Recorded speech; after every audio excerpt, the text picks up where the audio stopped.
Eriko's a high schooler whose imagination could probably power a small city, harbored a secret, slightly sweaty-palmed admiration for Omi. But Omi wasn't just popular, he was Omi popular. A walking, talking teen heartthrob who also happened to be a tennis prodigy.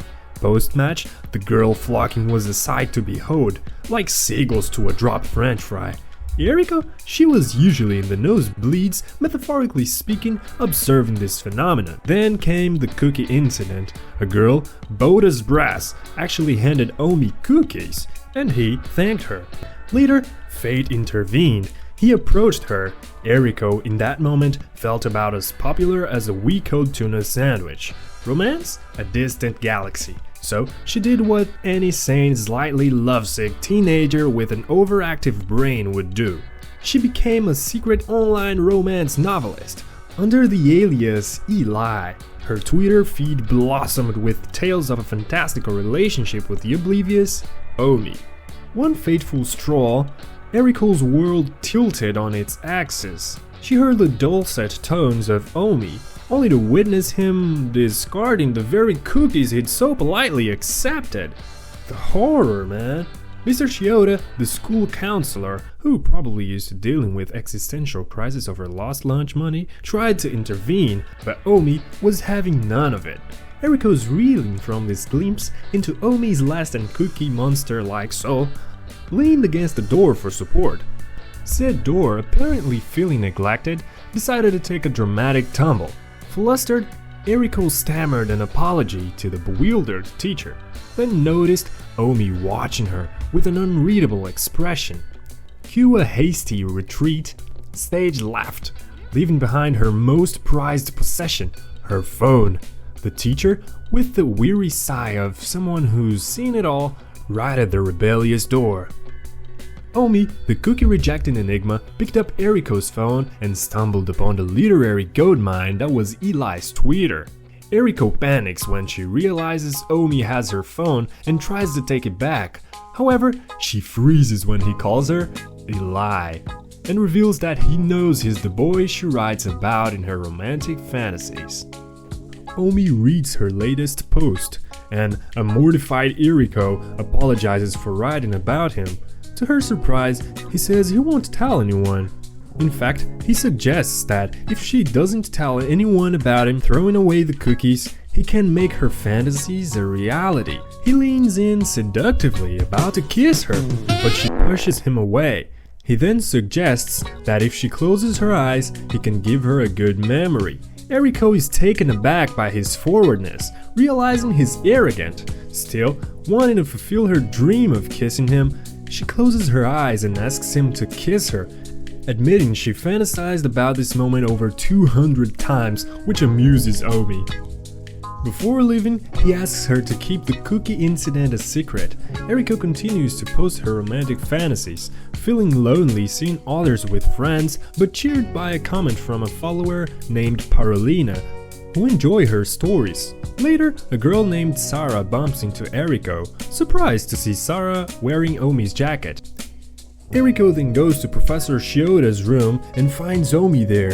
Omi tells her that Chiyoda is in a meeting and reveals that the professor is his uncle. Eriko mentions seeing a girl with his jacket, but Omi isn't surprised. She asks if he won't ask for it back, but he says no, as girls often keep his things. Eriko argues that it's not just anything, it's clothing, and girls who like a boy often fantasize about smelling his scent and wearing his clothes. Omi still doesn't care. Eriko insists he should say something to stop girls from taking his things, but he refuses, hoping they'll understand his annoyance without him getting involved. Eriko realizes that despite his popularity, Omi is very lonely. Hours later, Professor Chiyoda asks Eriko to write a book review, explaining that Omi said she's a good writer with an amazing imagination and interesting word choice. Touched that Omi noticed her qualities, Eriko decides to get his jacket back. She finds Sarah in the sewing room and asks for Omi's jacket. Of course, Sarah refuses, and Eriko chases after her, saying stealing is wrong. On the stairs, Eriko trips on her untied shoelace and falls. Luckily, Omi arrives and catch her, bringing them very close. An annoyed Sarah tells them to separate and asks Eriko if Omi touched her inappropriately, which she denies. Sarah then returns the jacket to Omi, apologizing for taking it without permission. She reveals she only did it because he has the ideal body and she wanted to use his size as a reference for making clothes. Sarah explains that she likes a character in a painting and loves making men's clothes because she imagines the character wearing them. Eriko realizes Sarah is also very imaginative and they bond, becoming friends. Alone, Omi offers Eriko a reward for getting his jacket back, saying he'll do it like the loving Omi from her fantasies. However, Eriko says she wants a reward from the real Omi, the one who speaks without worrying, is arrogant, and smiles like a child. Touched that she knows him so well, Omi gives her his jacket and smiles at her happiness, realizing he's slowly falling for her. He asks if she would accept his love, but a surprised Eriko hesitates. Omi said goodbye and leaves, while Eriko jumps for joy at fulfilling one of her fantasies, wearing Omi's clothes. At school, Eriko meets Leo, Sarah's best friend, and tells them both what Omi said. Leo thinks Omi's being honest, but Sarah advises Eriko not to believe the words of someone surrounded by girls all day. Relieved, Eriko decides not to take Omi's words seriously. Later, she sees many girls waiting for Omi as she leaves the school. Suddenly, he takes her hand and leads her to the lockers. He asks if she wants to go to his house, but she says she can't, because someone asked her to fill in for them at the agriculture committee that day. Omi then asks her out for the next day, but she already has plans with Sarah, so she leaves, looking sad. We then see Eriko's planting flowers, fantasizing about Omi kissing her. Suddenly, the professor tells her to work with a boy named Kanami. Kanami asks what she's doing there if the agriculture committee isn't meeting, and she explains that someone asked her to fill in, and she agreed because she had free time. Hearing this, Kanami tells her that since she has free time, she can't finish planting the flowers alone, and walks away. Days later, Eriko goes to Professor Shioda's room to write the book review and overhears that Omi will be competing in the upcoming school tournament. She fantasizes about watching him play tennis in a very seductive way. Just then, Omi asks if she was fantasizing about him, which she quickly denies. The sport tournaments arrive and Eriko competes in ping pong, where Sarah cheers her on, and she wins her first match. During the break, Sarah congratulates her and mentions that the tennis finals are about to start. Meanwhile, Omi overhears some guys talking badly about him, saying he doesn't even practice much and doesn't deserve to be in the finals. On the other side, Eriko holds a banner with supportive words for Omi and eagerly awaits the match. Suddenly, a girl announces that Omi won't play because he suffered an injury. Hearing this, Eriko quickly searches for Omi and finds him asleep. She covers him with the banner and leaves, but bumps into a table, causing a container to fall and wake him up. She asks about his injury and he confesses that he isn't hurt and only lied to get out of the competition. Annoyed, she calls him an idiot and leaves him alone, while he picks up the banner and reads what's written on it. Eriko goes to her next table tennis game, but can't concentrate and keeps losing. Suddenly, she sees Omi arrive with the banner she gave him and cheer her on, which motivates her, and she ends up in a second place, earning congratulations from her teammates. Afterward, Eriko apologizes to Omi for insulting him and admits she was sad when she heard he wouldn't participate, because she knew how much he trained for the tournament. She encourages him not to give up again. Now, answering the question he asked her at the beach, she says she's willing to accept his love. Omi embraces her, and the closeness makes Eriko's heart race. Nervous, she pulls away and covers herself with the banner. Confused, Omi asks if what she just said was a lie. She replies that she meant it, but his hug caught her off guard. They then hear voices in the hallway, so they both hide under the banner, ending up very close. Omi confesses that he likes her and asks if he can kiss her, which leaves her stunned.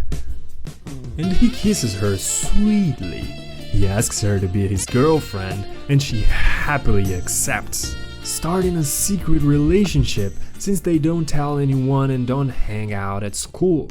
Wow, her dream became reality, right, Eriko? Later, Leo sees Omi waiting and realizes he's waiting for Eriko.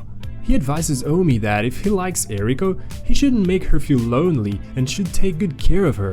Later, Omi walks Eriko home and then invites her to his house.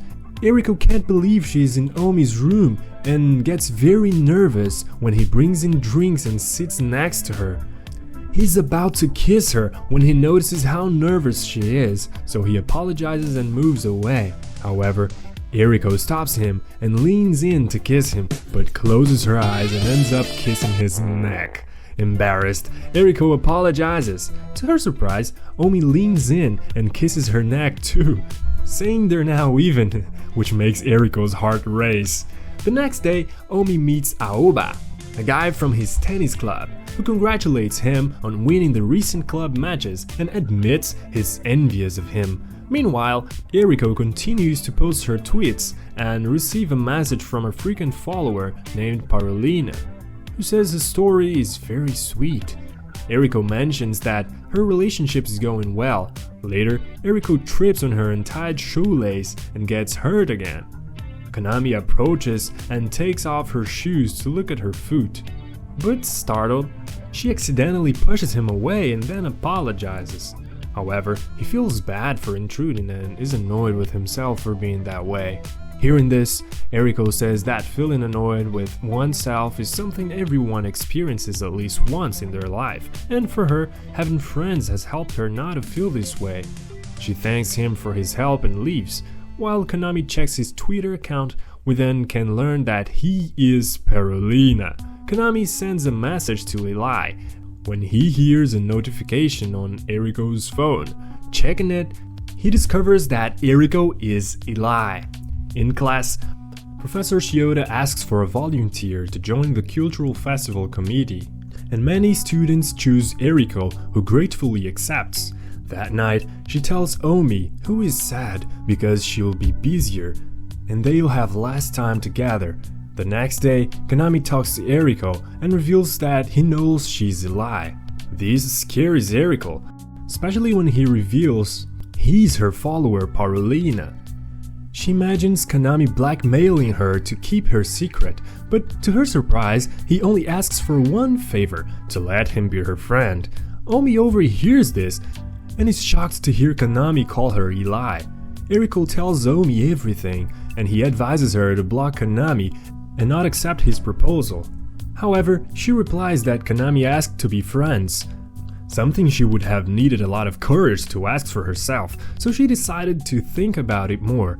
Omi then tells her that he decided to participate in the regional tennis tournament, and a happy Eriko gives him her full support, while he promises to win for her, which touches her.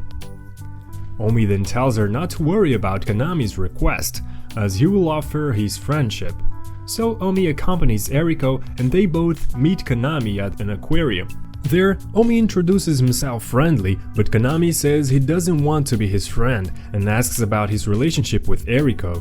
Omi's about to say he's her boyfriend when Eriko interrupts and says they're just friends, which Konami doesn't believe and he leaves. Omi is hurt by what Eriko said. Minutes later, she apologizes to Omi and asks him not to take Konami's attitude to heart, saying that if he gives him some time, they will surely become friends. However, Omi gets jealous that she's defending him so much and asks why she interrupted him when he was going to say that they were boyfriend and girlfriend. Eriko replies that she did it to avoid rumors at school. Omi asks why she wants to be friends with Konami so badly, when making other friends is easier. But Eriko replies that it's not easy for her and that he would never understand her feelings. Omi retorts that she doesn't understand his either, adding that if she gets along so well with Konami, she should just date him. And with that, they end the relationship, Omi leaving and Eriko crying sadly. At school, we see Omi and Eriko looking sad, while Kanami notices that Eriko has stopped posting her stories. Days later, it's the day of the tennis tournament and the cultural festival. Eriko is asked to be the president of the committee, because she and many others couldn't attend due to food poisoning. Meanwhile, Omi gets ready for the tournament. Leo tells him that Eriko was chosen as the president of the committee and is having a hard time because many students are absent. So Omi decides to go help her. He finds her talking to Kanami, who suggests she was probably pressured into being the festival president. However, she replies that she's genuinely happy when people choose her for tasks because it's something that didn't happen to her before. So she always tries her best and helps those in need.